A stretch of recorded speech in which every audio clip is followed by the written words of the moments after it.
യോശുവ അധ്യായം 18. അനന്തരം ഇസ്രായേൽ മക്കളുടെ സഭ മുഴുവനും ശീലോവിൽ ഒന്നിച്ചുകൂടി. അവിടെ സമാഗമന കൂടാരം നിർത്തി. ദേശം അവർക്ക് കീഴടങ്ങിയിരുന്നു. എന്നാൽ ഇസ്രായേൽ മക്കളിൽ അവകാശം ഭാഗിച്ചു കിട്ടാതിരുന്ന 7 ഗോത്രങ്ങൾ ശേഷിച്ചിരുന്നു. യോശുവ ഇസ്രായേൽ മക്കളോട് പറഞ്ഞതെന്തെന്നാൽ, നിങ്ങളുടെ പിതാക്കന്മാരുടെ ദൈവമായ യഹോവ നിങ്ങൾക്ക് തന്നിരിക്കുന്ന ദേശം കൈവശമാക്കുവാൻ പോകുന്നതിന് നിങ്ങൾ എത്രത്തോളം മടിച്ചിരിക്കും. ഓരോ ഗോത്രത്തിനും 3 പേരെ നിയമിപ്പിൻ. ഞാൻ അവരെ അയക്കും. അവർ പുറപ്പെട്ട് ദേശത്തുകൂടി സഞ്ചരിച്ച് തങ്ങൾക്ക് അവകാശം കിട്ടേണ്ടും പ്രകാരം കണ്ടെഴുതി എൻ്റെ അടുക്കൽ മടങ്ങി വരേണം. അത് 7 പങ്കായി ഭാഗിക്കണം. യഹൂദ തൻ്റെ അതിർക്കകത്ത് തെക്കു പാർത്തുകൊള്ളട്ടെ. യോസേഫിന്റെ കുലവും അതിൻ്റെ അതിർക്കകത്ത് വടക്കു പാർത്തുകൊള്ളട്ടെ. അങ്ങനെ നിങ്ങൾ ദേശം 7 ഭാഗമായി കണ്ടെഴുതി ഇവിടെ എൻ്റെ അടുക്കൽ കൊണ്ടുവരുവിൻ. ഞാൻ ഇവിടെ നമ്മുടെ ദൈവമായ യഹോവയുടെ സന്നിധിയിൽ വച്ച് നിങ്ങൾക്ക് വേണ്ടി ചീട്ടിടും. ലേവ്യർക്ക് നിങ്ങളുടെ ഇടയിൽ ഓഹരി ഇല്ലല്ലോ. യഹോവയുടെ പൗരോഹിത്യം അവരുടെ അവകാശം ആകുന്നു. ഗാദും രൂബേനും മനശ്ശെയുടെ പാതി ഗോത്രവും യഹോവയുടെ ദാസനായ മോശെ അവർക്ക് കൊടുത്തിട്ടുള്ള അവകാശം യോർദാന് കിഴക്ക് വാങ്ങിയിരിക്കുന്നു. അങ്ങനെ ആ പുരുഷന്മാർ യാത്ര പുറപ്പെട്ട് ദേശം കണ്ടെഴുതുവാൻ പോയവരോട് യോശുവ, നിങ്ങൾ ചെന്ന് ദേശത്തുകൂടി സഞ്ചരിച്ച് കണ്ടെഴുതുകയും ഞാനിവിടെ ശീലോവിൽ യഹോവയുടെ സന്നിധിയിൽ വച്ച് നിങ്ങൾക്ക് വേണ്ടി ചീട്ടിടേണ്ടതിന് എൻ്റെ അടുക്കൽ മടങ്ങി വരികയും ചെയ്യുവിൻ എന്ന് പറഞ്ഞു.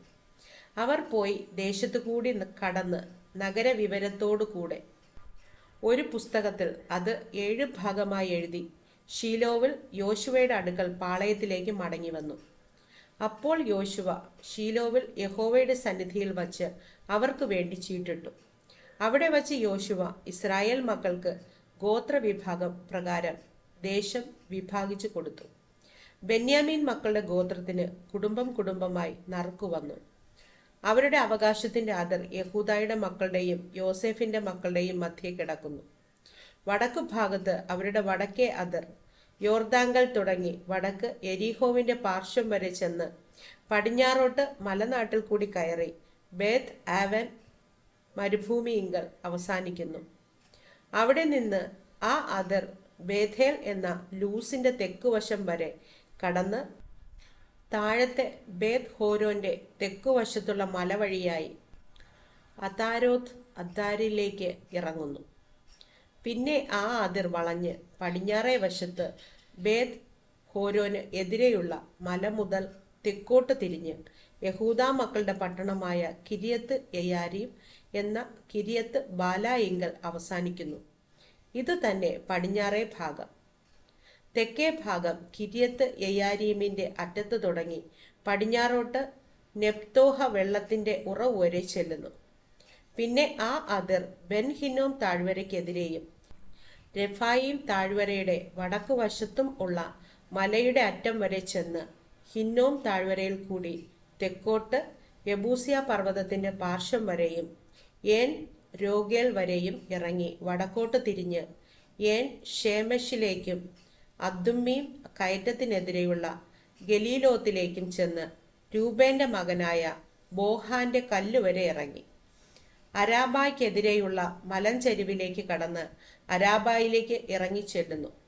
പിന്നെ ആ അതിർ വടക്കോട്ട് ബേത് ഹോഗ്ലയുടെ മലഞ്ചെരിവ് വരെ കടന്ന് തെക്ക് യോർദാന്റെ അഴിമുഖത്ത് ഉപ്പുകടലിന്റെ വടക്കേ അറ്റത്ത് അവസാനിക്കുന്നു.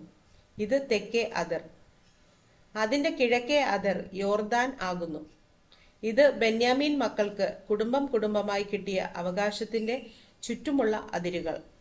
എന്നാൽ ബെന്യാമീൻ മക്കളുടെ ഗോത്രത്തിന് കുടുംബം കുടുംബമായി കിട്ടിയ പട്ടണങ്ങൾ എരീഹോ, ബേത്ത് ഹോഗ്ല, ഏമക് കെസീസ്, ബേത്ത് അരാബ, സെമാറയീം, ബേഥേൽ, അവ്വീം, പാര, ഒഫ്ര, കെഫാർ, അമ്മോനി, ഒഫ്നി, ഗേബ ഇങ്ങനെ 12 പട്ടണവും അവയുടെ ഗ്രാമങ്ങളും. ഗിബയോൻ, രാമ, ബെരോത്ത്, മിസ്പെ, കെഫീര, മൂസ, രേക്കം, ഇർപ്പേൽ, തരല, സേല, ഏലഫ്, യെരൂശലേം എന്ന യെബൂസിയ നഗരം, ഗിബയത്ത്, കിര്യത്ത്, ഇങ്ങനെ 14 പട്ടണവും അവയുടെ ഗ്രാമങ്ങളും. ഇത് ബെന്യാമീൻ മക്കൾക്ക് കുടുംബം കുടുംബമായി കിട്ടിയ അവകാശം.